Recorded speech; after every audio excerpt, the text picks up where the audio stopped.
And what have you learned from the beta so far? The beta has been really, I mean, it's been going really well, but there's definitely a lot of, just like this sort of free-to-play game, it's normal to have a lot of issues that comes up because it's such it's making a free-to-play game has so much things you have to worry about. It's not just a game, it's the network, it's the customer service, it's the constant updates create bugs, and so I think we started out a bit rocky, but by now we fixed most of everything that's critical issues. So frame rate has gone up greatly. So people can connect very easily now. Now we're trying to work on matchmaking. That's the main problem a lot of people are complaining about. And just things like just the user experience. We're going to make sure as we progress to make sure that when people play Hawken, their first 30 minutes, their first 10 minutes, they really enjoy it and they feel they feel like it's just a fun experience. And I don't think we're quite there yet with the user experience. We're there with stability, but user experience is still a bit lacking. So we're working on that. And what's it like knowing that your game will be a Hollywood movie? It's not a Hollywood movie yet, so it's pretty awesome that there's actually excitement around that.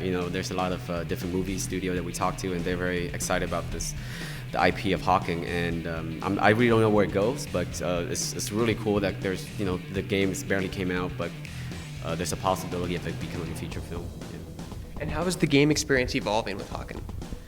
The game experience is going to continue to just get more rich. That's what I really like about free-to-play game. It's like we just opened a restaurant. We got a few, dish or whatever. But as the year goes by, it's just going to get more and more rich. And we're always on the forum reading, players' feedback and what they hate, what they like about the game, and going through everything, making sure that we just make the experience better for the player over time. And at the same time, adding what we want in a mech game, because we make this game because we want to play a mech game, and there's things that we really want that we haven't finished yet. So more of that kind of stuff will be coming out over the years. And how are you utilizing the microtransactions in the game world? So the microtransaction is similar to games like League of Legends or Team Fortress. A lot of it is visual customization, and a lot of it is also variety. Not necessarily you can buy a better mechs, but you can buy mechs or buy parts that are different play style. And everything that you can buy, you can also earn through playing. So I always just think, I always just treat free to play as like valet parking. If you got the money, you just valet park. If you don't, you walk alone.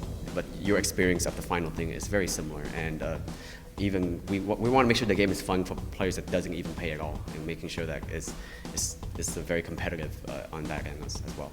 And what are some of the microtransactions available now? You mentioned that everything can be unlocked, but I'm sure there's like certain skins or like a chassis or something, just visual that look cooler that you can buy. Yeah, definitely. Actually, yeah, a lot of visual. Some of the visual stuff you can only buy with cash, but most of the gameplay stacks, things like that, the competitive aspect of it, is all unlockable through just playing. Yeah. And do you have a favorite mech and why?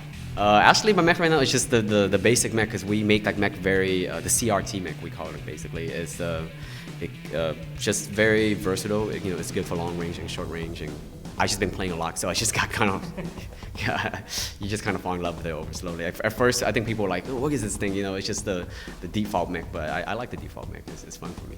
And what's your favorite game mode and map, and what advice would you give to someone playing on it? My favorite map is definitely Andromeda. We actually call it cross map now, and that's the visual that I really went for Hawking initially. And as far as gameplay wise, siege mode is my favorite, but right now because matchmaking is not so good and people sort of leaving halfway through when they realize they're losing, the experience it's not as good as when we had in our office. When we had in our office, it's two teams knowing exactly what they're doing, playing all the way to the end. And it's really fun when that happens. So we're trying to find different ways to make sure in the future patch that's the player experience, is what we have in our office internally. And how did you design Hawken for esports?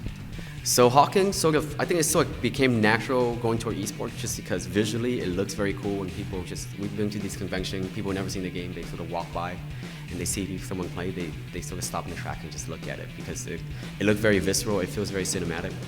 And the game, all of the game designer, many of the artists here, they're hardcore gamers, play Quake, Counter-Strike, they're just really amazing gamers. And we built the game to be fun, really fun for us, competitively inside our office, so I think that sort of just translate naturally to esport. And we're trying to get more of those features in, very good cameras, replay, and just features, so it just helps anyone that actually does these broadcasts to make the esports experience a lot more simple and easy for them. And what are your thoughts on pro gaming in general and how it's evolved over the last few years? I think it's just amazing. It's pretty crazy. I mean, I seen video of just League of Legends, of the competition, and it's as big as any other sporting events now. It's just people come and they get super excited. They have they cheer on the teams that they like, and I think it's really cool that it's become a bit more mainstream. Back in the day, it's considered like something very nichey and nerdy. You do a LAN party, but now there's huge prizes coming out for these events, and we're hoping to push Hawken in the same direction. And based on how the game's received, do you think there'll be a console version eventually?